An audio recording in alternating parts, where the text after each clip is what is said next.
दोस्तों, स्वागत है आप सभी का आज की इस वीडियो में। तो दोस्तों, इस वीडियो में हम डिस्कस करने वाले हैं बीएड एंट्रेंस पेपर के दूसरे पार्ट को, जो कि है जनरल हिंदी का, यानी कि सामान्य हिंदी का पेपर हम इसमें डिस्कस करने वाले हैं। तो चलिए दोस्तों, शुरू करते हैं। पहला क्वेश्चन है, समुद्रगुप्त भारत का नेपोलियन था। यह नेपोलियन किस प्रकार की संज्ञा का उदाहरण है? तो दोस्तों, इसका आंसर है ए, व्यक्तिवाचक संज्ञा। व्यक्तिवाचक संज्ञा क्या होती है? जो किसी व्यक्ति का बोध कराती है, तो उसे हम व्यक्तिवाचक संज्ञा कहते हैं। दूध शब्द किस संज्ञा का उदाहरण है? इसका आंसर है द्रव्यवाचक संज्ञा। अगला क्वेश्चन है, विशेषण किस शब्द की विशेषता बताता है? इसका आंसर है ए, संज्ञा। अगला क्वेश्चन है, निम्नलिखित में सर्वनाम शब्द है। इसका आंसर है डी, कौन। क्वेश्चन नंबर 105, क्रिया के मूल रूप को कहते हैं। इसका आंसर है ए, धातु। अगला क्वेश्चन है, शौ का उच्चारण स्थान है। इसका आंसर है बी, तालु। तो चलिए क्वेश्चन नंबर 107, निम्नलिखित चिन्हों में से पूर्ण विराम को पहचानिए। दोस्तों, यहाँ पे शायद मिसप्रिंट हुआ होगा, नहीं तो, क्योंकि इन चार ऑप्शंस में से 3 बी सी डी तो इसका ऑप्शन है नहीं, तो करेक्ट ऑप्शन रहेगा इसका ए। शायद यहाँ पे मिसप्रिंट हुआ हो। तो चलिए अगला क्वेश्चन है 108, कोष्टक में दिए गए विराम चिन्ह का नाम है। तो इसका आंसर है डी, विस्मयादिबोधक चिन्ह है। क्वेश्चन नंबर 109, चपल का विलोम शब्द है। दोस्तों, इसका आंसर है ए, गंभीर। अगला प्रश्न है, पंचवटी में कौन सा समास है? इसका आंसर है ए, द्विगु समास। द्विगु समास जिसमें प्रथम पद संख्यावाची होता है, तो उसमें द्विगु समास होता है, तो इसलिए इसका आंसर द्विगु समास होगा, जो कि ए है। वानर का तद्भव रूप है। तो दोस्तों, इसका आंसर होगा सी, बंदर। तद्भव क्या होता है? जो संस्कृत के शब्दों से उत्पन्न होते हैं, यानी कि हम बोल सकते हैं हिंदी के जो शब्द होते हैं उन्हें हम तद्भव शब्द कहते हैं, और जो संस्कृत के शब्द होते हैं उन्हें हम तत्सम शब्द कहते हैं। तो चलिए अगला क्वेश्चन है,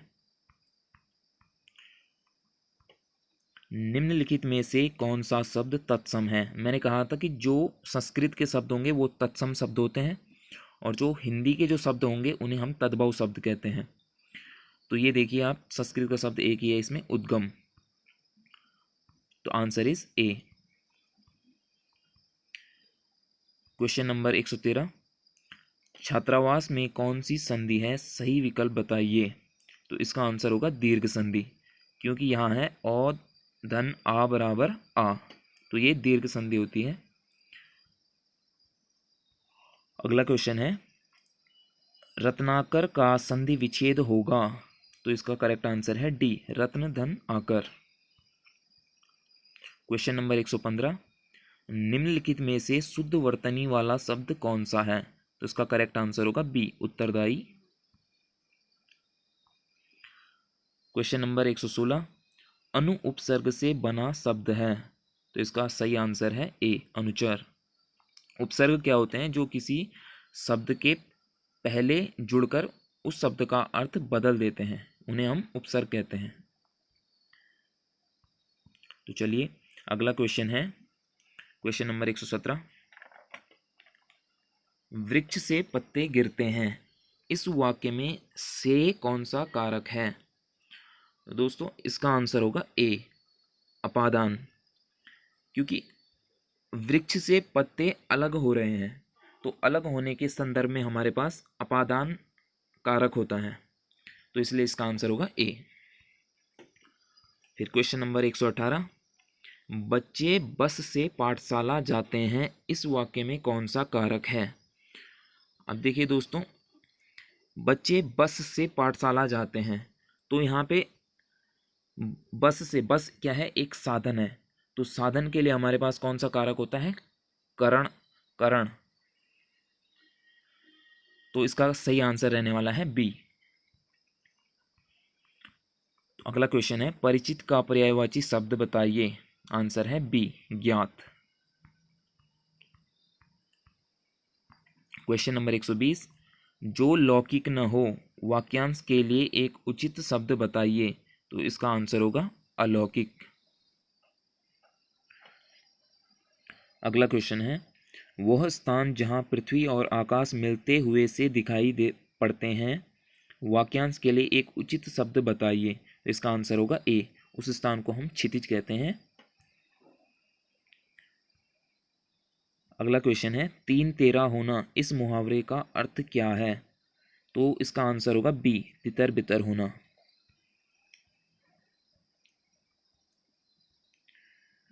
अगला क्वेश्चन है अकेला चना भाड़ नहीं फोड़ता इस लोकोक्ति का अर्थ बताइए। इसका आंसर होगा सी अकेला व्यक्ति शक्तिशाली नहीं होता।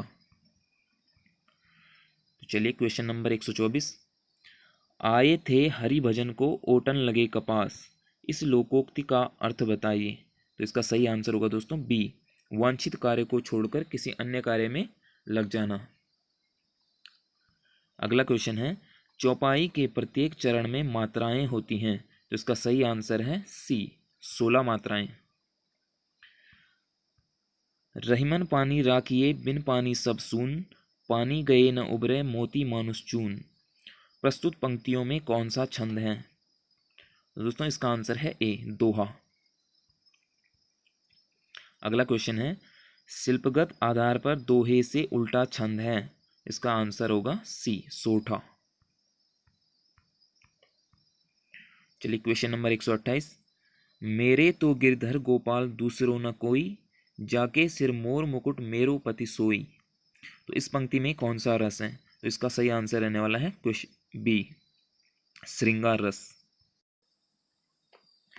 अब है हमारे पास क्वेश्चन नंबर 129 कहता है खग कुल कुल कुल सा बोल रहा है इस काव्य पंक्ति में कौन सा अलंकार है।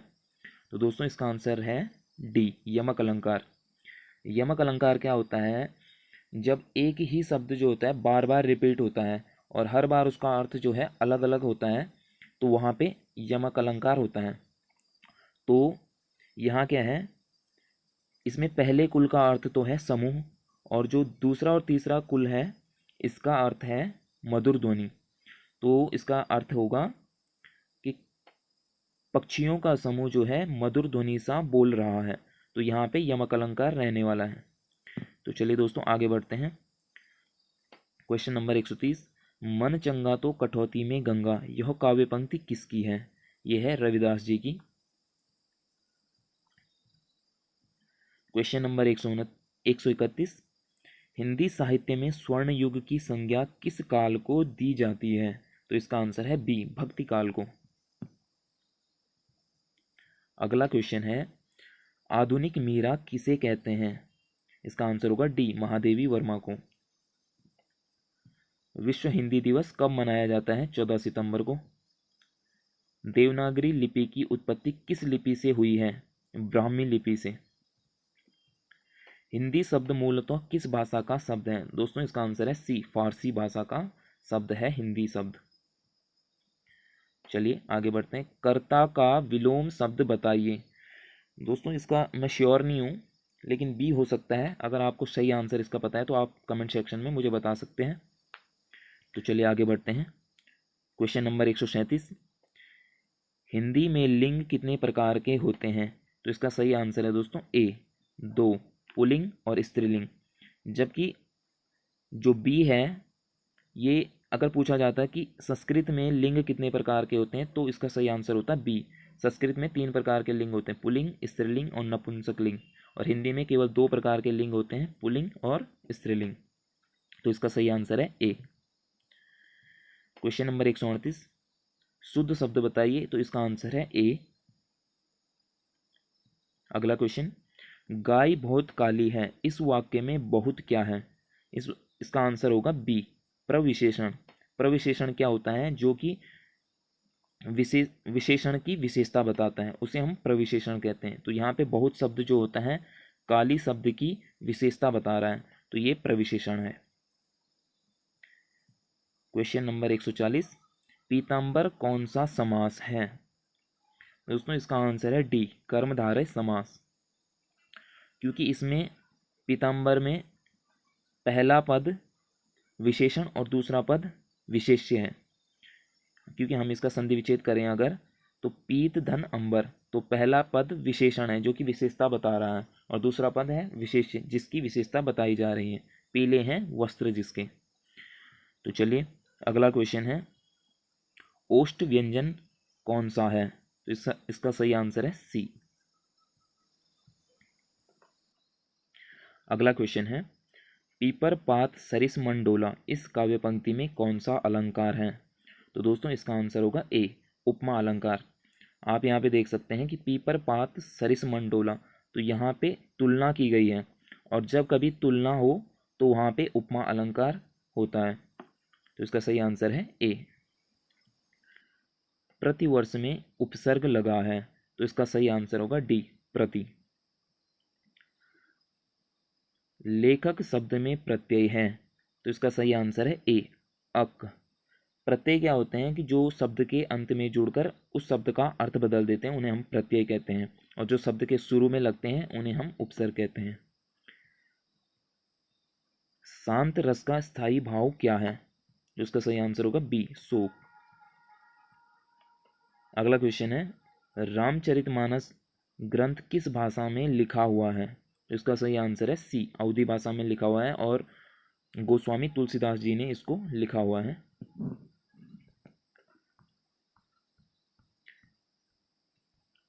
चलिए, काला अक्षर भैंस बराबर, इस मुहावरे का अर्थ बताइए। इसका आंसर है ए, निरा अनपढ़। उदार होना मुहावरा, उदार होना का मुहावरा क्या होगा? सही आंसर है बी, दिल दरिया होना। बिल्ली छत से कूदी, इस वाक्य में कौन सा कारक है? तो देखिए अलग होने का यहाँ पे संदर्भ है, तो इसलिए यहाँ पे आएगा डी, अपादान कारक। अगला क्वेश्चन है, सीता धीरे धीरे जाती है, इस वाक्य में कौन सा अवयव प्रयुक्त हुआ है? तो इसका सही आंसर होगा क्रिया विशेषण, क्योंकि इसमें क्रिया की विशेषता बताई जा रही है कि सीता धीरे धीरे जाती है। तो चलिए दोस्तों, इसी प्रकार से ये सामान्य हिंदी का पेपर हमने सॉल्व किया है। अगर आपको वीडियो अच्छी लगी हो तो लाइक, कमेंट, शेयर ज़रूर करें, और चैनल को सब्सक्राइब ज़रूर करें दोस्तों। Thank you.